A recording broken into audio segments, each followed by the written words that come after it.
പ്രശ്നസങ്കീർണമായ ഒരു ജീവിതമാണ് ഇഹലോകത്തിലെ ജീവിതം. പ്രശ്നമൊന്നും വേണ്ട, ഇതെല്ലാം ഒന്ന് മാറി സ്വസ്ഥതയുള്ള ഒരു ജീവിതം നാം ആഗ്രഹിക്കുകയും പ്രാർത്ഥിക്കുകയും ചെയ്താൽ അങ്ങനൊരു ജീവിതം ഈ ഭൂമിയിൽ നമുക്ക് ലഭിക്കുകയില്ല. നമുക്കറിയാം, ഓരോരുത്തരും പലവിധമായ പ്രശ്നങ്ങളിൽ കൂടെ കടന്നു പോകുന്നവരാണ്. എന്നാൽ ഈ പ്രശ്നങ്ങളെ നാം ചിന്തിച്ച് അതിനെ വളർത്തും തോറും പ്രശ്നങ്ങൾ വലുതാകുകയും നമ്മളും നമ്മളിലുള്ള ബലവും ക്ഷയിക്കുകയും ചെയ്യും. അതുകൊണ്ട് പ്രശ്നങ്ങളെക്കുറിച്ച് തന്നെ ചിന്തിച്ച് നാം തല പുണ്ണാക്കാതെ പ്രശ്നങ്ങൾക്കപ്പുറമായി എങ്ങനെ അതിനെ അതിജീവിക്കാമെന്ന് ചിന്തിച്ച് അതിനു വേണ്ടിയുള്ള കാര്യങ്ങൾ നാം ചെയ്യേണ്ടത് ആവശ്യമാണ്. 57-ാം സങ്കീർത്തനം ദാവീദ് എഴുതുന്നതിൻ്റെ പശ്ചാത്തലം പറഞ്ഞിരിക്കുന്നത് ശൗൽ തന്നെ കൊല്ലുമെന്ന് ഭയപ്പെട്ട് ഗുഹയിലേക്ക് ഓടിപ്പോയ സമയത്ത് എഴുതിയ സങ്കീർത്തനമാണ്. അപ്പോൾ തീർച്ചയായിട്ടും രാജാവ് തന്നെ കൊല്ലും. രാജാവിന് അതിനുള്ള കഴിവുണ്ട്. താൻ തീർച്ചയായിട്ടും മരണപ്പെടും. ആ ഭയവും ആ ഭീതിയുമൊക്കെ ഉൾക്കൊണ്ട് ഈ പ്രശ്നങ്ങളുമായിട്ട് ഓടിപ്പോകുന്ന ദാവീദ് സങ്കീർത്തനം എഴുതുമ്പോൾ ഒത്തിരി മാനുഷികമായി തൻ്റെ മനസ്സിൻ്റെ സങ്കടത്തോടെ എഴുതുന്ന സങ്കീർത്തനമാണ്. അതിൻ്റെ പകുതി ഭാഗം എന്നോട് കൃപയുണ്ടാകണമേ, എന്നോട് കൃപയുണ്ടാകണമേ, ഞാൻ ശരണം പ്രാപിക്കുന്നു. അപ്പോൾ പ്രാർത്ഥനയതല്ല. എന്നാൽ 6-ാം വാക്യത്തിൻ്റെ അവസാനം വരുമ്പോൾ അവിടെ പറഞ്ഞിരിക്കുന്നത് എൻ്റെ മനസ്സ് ഇടിഞ്ഞിരിക്കുന്നു. മനസ്സിടിഞ്ഞ് താൻ ഇത്രത്തോളം പറഞ്ഞു.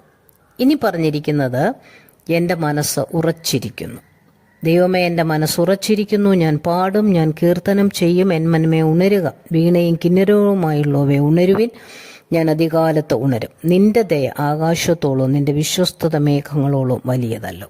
അപ്പോൾ തൻ്റെ പ്രശ്നങ്ങളെക്കാൾ അപ്പുറമായി ദൈവത്തിൻ്റെ വചനത്തിൽ ശക്തിപ്പെട്ട് മനസ്സുറപ്പിച്ച് ദൈവത്തിൻ്റെ ഉന്നതമായ പ്രവൃത്തിയെക്കുറിച്ച് ചിന്തിച്ച് പ്രശ്നങ്ങളെ ലഘൂകരിക്കുകയും ദൈവം വലുതായി താൻ കാണുകയും ചെയ്തപ്പോൾ തൻ്റെ പ്രശ്നങ്ങൾക്കപ്പുറമായി പ്രവർത്തിക്കുന്ന ഒരു ദൈവത്തെ ഉൾക്കൊള്ളാനായിട്ട് ദാവീദിന് സാധിച്ചു.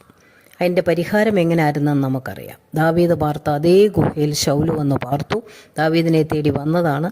ദൈവം ശൗലിൻ്റെ കയ്യിൽ ദാവീദിനെ ഏൽപ്പിച്ചില്ല എന്ന് മാത്രമല്ല, ഉറങ്ങിക്കിടന്ന ശൗലിൻ്റെ ഉടുപ്പിൻ്റെ ഒരു അഗ്രം മുറിച്ചെടുക്കുവാനും ദാവീദിന് കഴിഞ്ഞിട്ടും ദാവീദ് ശൗലിനെ ഒന്നും ചെയ്യാതിരുന്നു.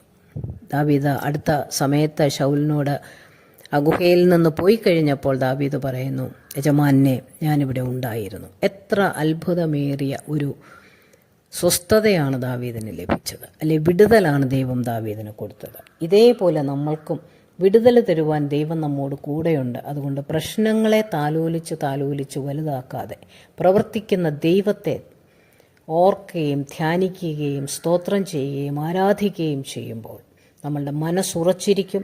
നമുക്ക് ക്രിസ്തുവിൽ ജീവിക്കാൻ കഴിയും.